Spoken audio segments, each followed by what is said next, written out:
تمه به نه کوي او د هغې اضرار بیا څه دي که چیرې څوک تمه وکړي د تمې اضرار دا دي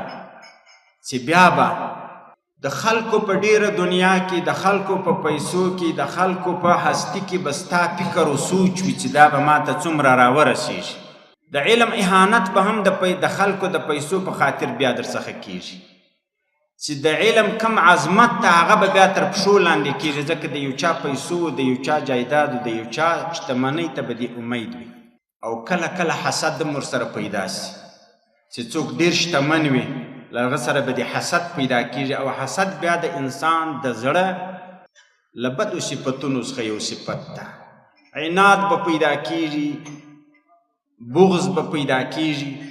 دا بیا کلاب القلب ورته ویل کېږي دا د زړه سپي دي او حدیث کې راځي حضرت ابو طلحه رضی الله تعالی عنه فرمایي رسول صلی الله علیه وسلم وفرمایل لا تدخل الملائکة بیتا فیه کلب ولا صوره متفق علیه هغه کور ته ملائکه نه ورځي چې په هغه کې سپی وي چې کله د انسان په زړه کې دغه بد خصلتونه ضمائم صفتونه پیدا سول بیا به انسان زړه ته چې علم راځي علم د وحی یا علم د نبوت چې راځي دا د ملائکې په واسطه زړه ته راځي چې کله په زړه کې دغه کلاب پراتی وي بیا دغه نورانی ملائکه چې علم دلته راوړي زړه ته چې علم رسوي زړه ته چې د وحی او د نبوت او علم الاحکام رسوي هغه بیا دغه زړه ته نسي ورداخلېدلی نه ورداخلېږي دا یې اضرار دي او بل حضرت رسول صلی الله علیه وسلم ته یو سړی رالی اتی النبی صلی الله علیه وسلم رجلا حضرت اسماعیل ابن محمد عن ابیه عن جده قال أتى النبي صلى الله عليه وسلم رجلا فقال يا رسول الله أوصيني وأوجز وصیت راته وکړه او مختصر یې راته وکړه نو نبي علیه الصلاة والسلام یوه جمله پکښې دا ورته وویل عليك باليأس مما في أيدي الناس فإنه الغنى په تا باندې دا ده چې ته د خلکو له دنیا او د خلکو له هستیو شتمنیو څخه ته بې پروا سې بې تمې سې دغه نو غنا ده چې ستا زړه ته راله کله چې غنا راله بیا به ټول کارونه سم وي د خلکو به در سره محبت الله به در څخه راضي وي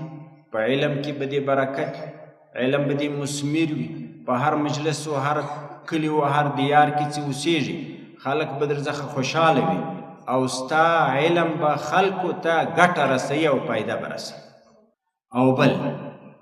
حضرت امام صاحب رحمت الله تعالی علیه و حضرت امام یوسف صاحب ته فرمایي چې نیت صالح کا ځکه علم یو داسې صفت ده چې دا د الله جل شانه له صفاتو څخه ده نه زائلېدونکی صفت دا الله صفت چې په یو بنده کې راځي دا د دې بنده کمال ده خو دغه کمال یو داسې کمال ده چې په ورځ د قیامت دغه صفت لرونکی انسان چې علم لري دا د الله په نسبت باندې ډېر فوق ده او ډېرې فوق مرتبې لري د الله پیغمبر فرمایلی دي چې کله یو څوک عالم دین جوړیږي نو دغه ملائکې هم الله امر کړي وي د دې دپاره چې د ده تر قدمونو لاندې خپل کوثر وغوړوي یعنې دا لوی عظمت ده په دریابونو کې په دشتو کې هر چیرې چې ملائکې اوسیږي هغه د ده لپاره مغفرت غواړي د دې طالب علم لپاره مغفرت ځکه غواړي چې د ده د وجود له وجې دنیا ولاړه ده ځکه که طالب نه وي عالم نه وي نو بیا دا دنیا ختمیږي دغه د دنیا په هر طرف کې که په دریابونو کې دي که په وچه کې دي چې کم حیوانات دا د عالم لپاره طالب علم لپاره مغفرت په دې باندې غواړي چې دوی ته الله کم ژوند ورکړی د کم رزق ورکړی د هغه د ده د وجود له وجې څخه. خو دغه عظمت هغه وخت کې انسان ته عظمت ده چې نیت پکښې صالح وي. انما الاعمال بالنیات وانما لكل امرئ ما نوى فمن كانت هجرته لدنيا يصيبها وامرأة ينكحها فهجرته الى ما هاجر اليه. نو نیت د انسان هغه یو ستر عظمت ده چې دغه لوی علم دغه لوی صفت چې انسان د الله په نسبت باندې په صفت علم باندې عظیم ده،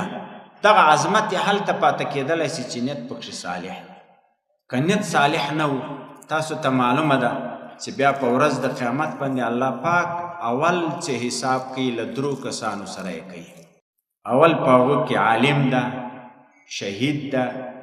او هغه سړی دی چې خپل مالونه یې د خیر په کارونو کې مصرفول. نو له دې سره چې الله حساب کوي، نو الله به د عالم ته وایي،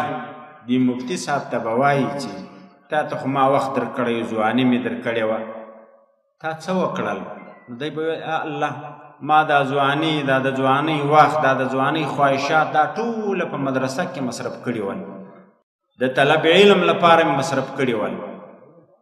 نو الله جل شانه چې دا جمله ورته وایي، دا ډېره دردونکې ده. الله پاک هم دې له داسې حیثیت وله داسې حالت وساتي چې الله ورته وایي کذبت فسحب فادخل النار. دا خو درواغ وایي، دا خو تا د دې دپاره ویل چې په علاقه کې خلک مفتي صاحب راته ووایي یو ښه مسجد جماعت راکړي، یو ښه دغه راکړي، یو ښه جامع کې عالم سمه، امام سمه، خطیب سمه، یو ښه مدرس جوړ سمه، یو ښه قاضي جوړ سمه. هغه خو دې وکړل، خلک هم در سره وکړل. الله وایي زما لپاره دې نه دی کړي، بیا به په کشېدلو باندې دوزخ ته ځي. دا ډېر بد حالت. نو تر ټولو مهم دا ده چې نیت په دې علم کې صالح وي. علم هغه صفت ته حضرت علی کرم الله وجهه خپل شاګرد ته وایي چې علم تر دنیا ډېر بهتر ده. څو وجوهات ورته وویل.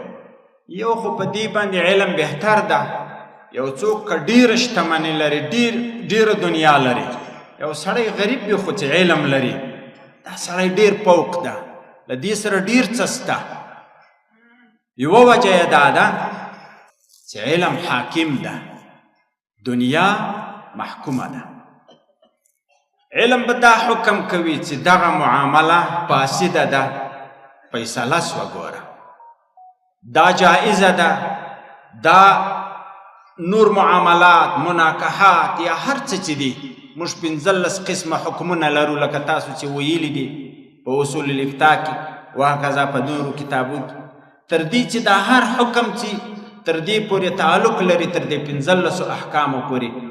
دا حکمونه څوک صادروي؟ علم یې صادروي. علم حاکم ده، د دنیا هر څه چې دي دا محکوم ده. نو د حاکم مرتبه ډېره لوړه وي تر محکوم. او بل دنیا په شندلو سره ختمیږي، علم زیاتیږي. علم چې څومره مصرفوي، څومره طالبانو ته یې مصرفوي، څومره چې ته له دې څخه کار اخلي، په علم کې زیادت راځي، کمبود نه راځي. دنیا چې هر چا ته ورکوي، په دنیا کې چش راځي، کمبود راځي. او بل د دنیا انسان حافظ وي، انسان د دنیا نگران وي، د هر شي غم ورسره وي. او علم د انسان نگران وي. علم انسان ته وایي چې دا سترګې سمې استعمالوه، خوله سمه استعمالوه، غوږونه سم استعمالوه، لاس سم استعمالوه. هر څه باندې نگرانی د انسان څوک کوي؟ علم یې کوي. او انسان پر دنیا باندې نگران ده. نو علم ستر صفت ده، غټ صفت ده. او دغه وصیتونه چې له فراغته وروسته هر ځای ته چې تاسو ځئ، هر کلي و دیار ولسوالۍ ولایت ته چې ځئ، دغه د امام صاحب رحمت الله تعالی علیه یو څو وصیتونه له ځان سره عملي ولرئ. په دې کې به کامیابي وي، په دې کې به دغه عزت کې نور زیادت وي، او ستاسو په حیثیت کې به نور زیادت وي، ستاسې عظمت په نزد د خلکو هم وي، په نزد د الله باندې به هم پاته وي. الله پاک دې ما او تاسو ته توفیق درکړي. یو وار بیا تاسو او ستاسو ټولو کورنۍ ته تبریکي وایو. الله جل شانه دې د دواړو او د ټولو دغه ستړي او تکلیفونه قبول وګرځوي. و آخر دعوانا ان الحمد لله رب